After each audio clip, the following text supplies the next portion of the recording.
Welcome back everyone. I hope you finished your bottom part of your bag. Today we are going to work on this mesh piece of your bag. What you're going to need is more yarn. You probably need to get started on your second cone today. And of course your crochet hook. Also, just a disclaimer, this part can take a little longer than 2 days, so don't get stressed out if you're not ready until the new video for the next step releases.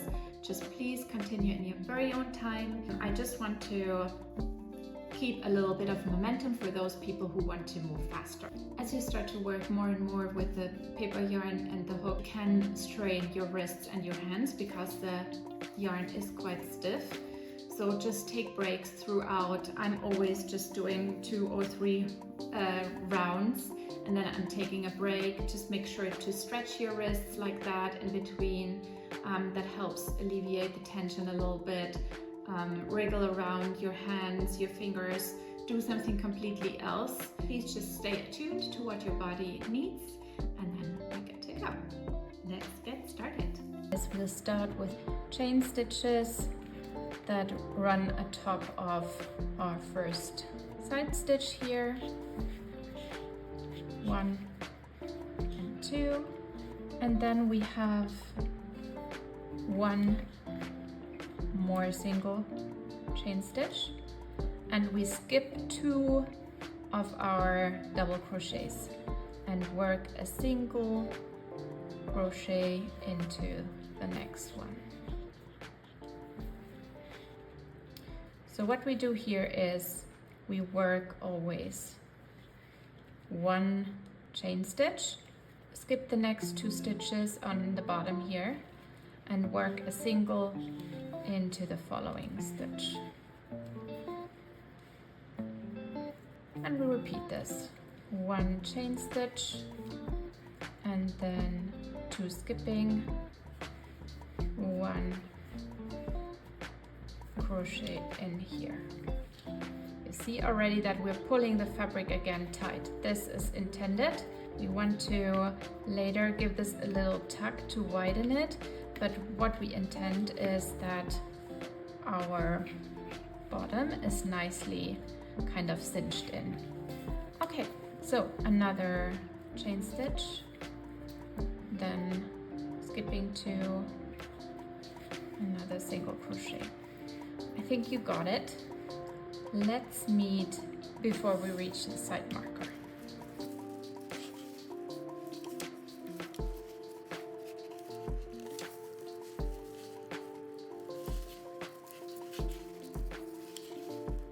So, if you don't count this first stitch, you have now 27 single crochets worked, and your next stitch is now again the side stitch that you can see here. So we will do 1 chain stitch and then do a single crochet into the edge stitch as we did before. And now we will continue on the other side just as we did for the first one. We start again with doing 1 chain stitch, skipping the next 2 stitches and choosing the third and working a single crochet in this one. And we'll continue like that until the end of the round. So let's finish this round and we'll meet at the end. So we finished the second half of the round, and just like before we encountered our last side stitch, we now have worked the last single crochet just 1 stitch ahead of our first round or edge stitch. So we'll just close this one, working a slip stitch here to connect both of those stitches and close out the round. And that concludes our first pattern round. Keep this round in mind, you will work it a few more times. This is round 1 of the mesh pattern. We're now proceeding to round 2. In round 2, we start exactly the same by working our usual chain stitches. And now our goal is to reach exactly again 27 single crochet stitches until we reach our side stitch. We do that now by working into those gaps, so you don't have to stitch through any of the stitch legs here. You just wrap your yarn around. So we start with one more and one single crochet, which is worked just directly into this hole. Wrap around and work the single crochet. Work another chain stitch and then work into the next hole our single crochet.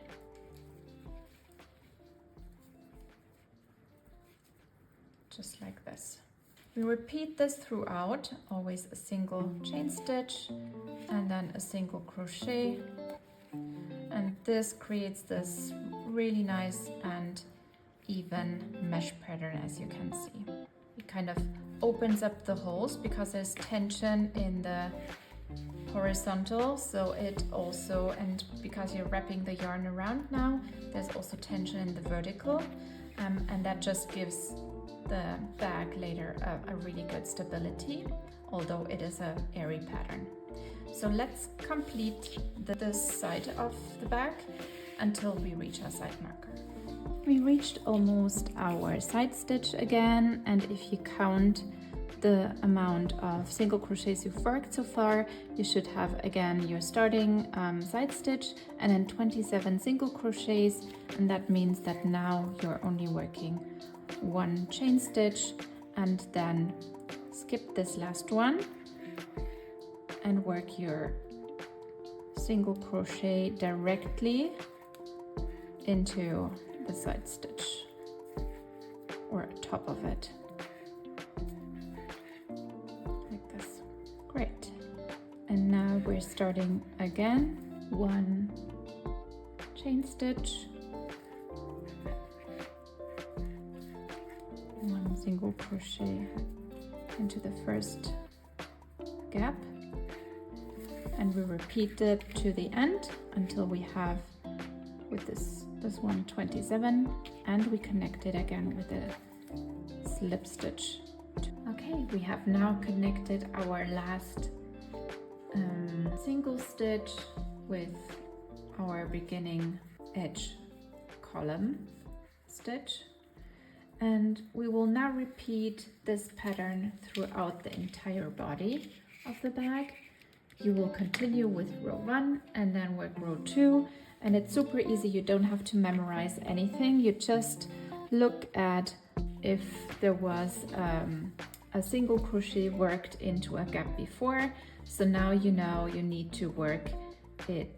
You have to skip this gap and have to work it basically atop this one here into this gap. And then in the row after you will see, oh yes, I've worked one here, so now I need to work in the first gap.